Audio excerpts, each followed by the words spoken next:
Have you ever noticed that native English speakers say things in ways you've never learned in class? They use short phrases, casual expressions, and natural shortcuts that textbooks never teach. And here's the thing, these expressions show up in every single conversation, every single day. Once you know them, you'll sound so much more natural and fluent. So today, we're breaking down 10 expressions that will completely change how you speak English. Hey, welcome back to Daily English Edge. In this lesson, you're going to learn 10 essential English expressions that native speakers use constantly.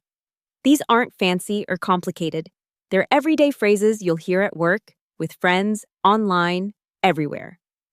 By the end of this video, you'll have 10 powerful tools to make your English sound more natural, more confident, and way more fluent. Let's jump in.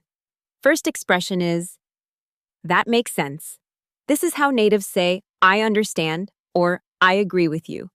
It's very common in conversations when someone explains something to you. For example, I can't come to the party because I have to work tomorrow. You respond, oh, that makes sense. Or in a meeting, we're changing the deadline to next Friday. That makes sense. It sounds natural, casual, and shows you understand without being too formal. Use this expression all the time. Second expression, I'm down. This means, yes, I agree, or I want to do that. A lot of learners think it means something negative, but it actually means you're ready and willing. For example, do you want to grab coffee later? Yeah, I'm down. Or want to watch a movie tonight? I'm definitely down for that. It's very casual, very native, very common among younger English speakers. When someone invites you to something fun, just say, I'm down, instead of, okay, I accept. It sounds so much more natural. Expression number 3 is, my bad. This is the casual, friendly way to apologize or admit you made a mistake. Instead of saying, I'm sorry, or I apologize, you just say, my bad. It's quick, honest, and doesn't sound too serious. For example, I forgot to send you that document. Oh, my bad, I'll do it right now. Or you bump into someone and say, my bad, I wasn't looking. Native speakers use this constantly because it's relaxed and real. It shows you're not trying to be overly formal or make excuses. Next up is exactly, or exactly right. Use this when someone says something and you completely agree or they've understood you perfectly. It's stronger than just saying, I agree. For example, someone says English is hard at first, but you get better with practice. You say exactly. Or in a discussion about work, we need to finish this project by Friday or we'll have problems. Exactly right. This phrase shows you're paying attention, you understand completely, and you're on the same page. It's used in casual conversations and professional settings. Expression 5 is I feel you. This means I understand how you feel, or I've been in that situation too. It's very empathetic and shows you care. For example, I'm so tired today, I barely slept. I feel you, I was up late too. Or, I'm nervous about my job interview. I feel you, those are stressful. Native speakers use this constantly because it's supportive and relatable. It's casual, but shows genuine understanding. Instead of saying, I understand your feelings, just say, I feel you. Expression 6 is no worries. This is how English speakers respond when someone apologizes or when they want to reassure you that something is fine.